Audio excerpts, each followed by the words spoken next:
you guys, it's Liz. I'm back with another episode of Dunkin Diaries. So Dunkin actually came out recently with a line of energy drinks, and I hadn't tried one, but on the Dunkin app there's a promotion where you can get one for $3, so I figured why not. I had not tried an energy drink at Dunkin before, so I figured that I would use today to try it. I got the Berry Burst flavor. I think I ordered it wrong because I'm seeing that it says Berry Burst on the side and I ordered Berry Blast, but they knew what I meant. I think you have to like shake it to mix it, but nothing's really happening.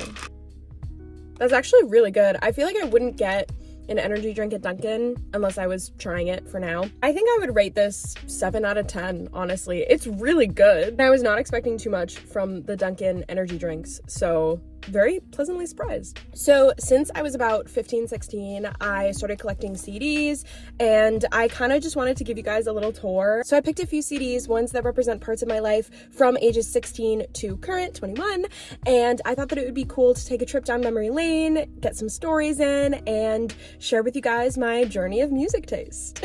So first up, from when I was 16 years old, I picked these two CDs.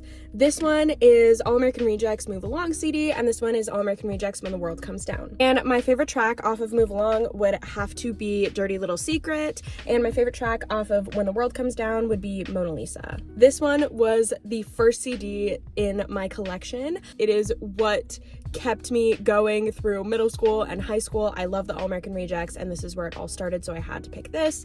This one my mom got for me when we were going on a little road trip. I used to go to summer camp in upstate New York, and I just remember back in 2016 listening to this the entire way up to summer camp, and ever since then me and her have listened to this CD religiously, and it's always so special to us, so I had to include both of these. Next, moving on to when I was 17, I also picked two CDs for this one, and one of them is Vessel by 21 Pilots, and the other one is Vices and Virtues by Panic! At the Disco. And this one, you'll notice, does not have the cover because I took it off because I always made little framed collages whenever I went to concerts, and so I actually cut this up and it's hanging somewhere in my house. Vessel, you'll notice she's a little scratched. I don't know why that is. There's not really too big of a story behind that, but she's there and we love her. My favorite track off of Vessel would have to be Fake You Out, and my favorite track off of Vices would have to be Sarah Smiles.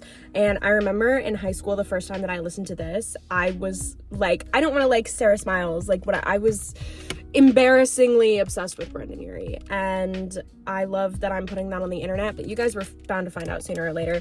And I was like, I didn't want to like the track about Sarah, and then it ended up being my favorite track, and I still love it to this day. So moving on to when I was 18, and this is my senior year in high school, moving into my freshman year of college, and I picked two for this one as well. One of them is Happiness Begins by the Jonas Brothers, and the other one is my Dear Evan Hansen CD. I had to incorporate at least one musical CD in this because without it, it would just feel wrong. So I chose Happiness Begins. My favorite track on this is Sucker. It was on the radio all the time in 2019. Super great song. I still sing all the words whenever it comes on the radio. My obsession with the Jonas Brothers came back in 2019 when they came back, and this CD was so special to me because one of my favorite bands was just back in business, and I loved that. So I actually have seen Dear Evan Hansen 3 times. I saw it in 2019 at the Boston Opera House, and then I saw it 2 times on Broadway after that. I saw it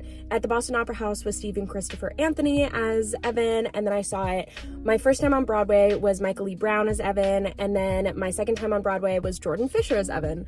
And I was obsessed with this musical into oblivion. My favorite track is Sincerely Me, and I remember blasting this CD again and again and again. Like, this was my jam throughout high school. It is the deluxe version, not to flex, but they have other songs. They have like Katy Perry's version of Waving Through a Window, the acoustic Taylor Trench and Alex Boniello version of Disappear, which I saw Alex Boniello on Broadway. So that was really cool to have all of these bonus tracks. And I also remember learning how to play Hiding in Your Hands on ukulele. Definitely awesome if you have not listened to those bonus tracks. go do that. So now moving on to 19, this is my IDK How But They Found Me CD. This is actually their first EP. The CD isn't even in here. Where is it? I don't know. So for those of you who don't know, I Don't Know How But They Found Me is a band with Dallin Weekes, and he was the bassist in Panic at the Disco for a little bit on Vices and Virtues. So the Dallin obsession comes back, but the Brendan Urie obsession does not survive, unfortunately. My fangirl teenage self had moved on to Dallin at this point. I got their EP, and it's only 6 songs, but my favorite song on this is Absinthe, and I still love that song. I performed it with my band that I was in high school, so this EP was super, super special to me, and I love listening to every second of it. I still have it on repeat on Spotify. Moving on to 20, I picked another All American Rejects CD. This is their Kids in the Street CD, and I picked this because last year I saw All American Rejects in concert for the first time with my mom, and it was a super, super amazing show. Like I said before, I've loved them forever, and we blasted their music together all the time, still do. My obsession with the All American Rejects came back, and my favorite track on this one, I would say, is either Beekeeper's Daughter or Some Days Gone. And finally, for 21, I chose this CD because I only have bought one CD since being 21, and it is my Drake Bell It's Only Time CD. I recently saw Drake Bell in concert at the Venice West in Los Angeles, and I just could not get the songs out of my head, and I got the CD because it comes with a bonus DVD, and this bonus DVD has 2 guitar lessons with Drake, and it has photo shoot outtakes and an acoustic performance of I Know, which is super cool. The CD is currently in my car, and I also have the DVD right here. I have yet to check that out, but I need to. And it also came with a little sticker that I put on my mirror at home. This would be the CD to represent 21. Well, thank you guys so much for watching. I really appreciate it. Make sure to leave a like and a comment down below if you have any suggestions of things that you want me to talk about. I have another iFixed episode coming out super soon, so please stay tuned for that. And have a great rest of your day.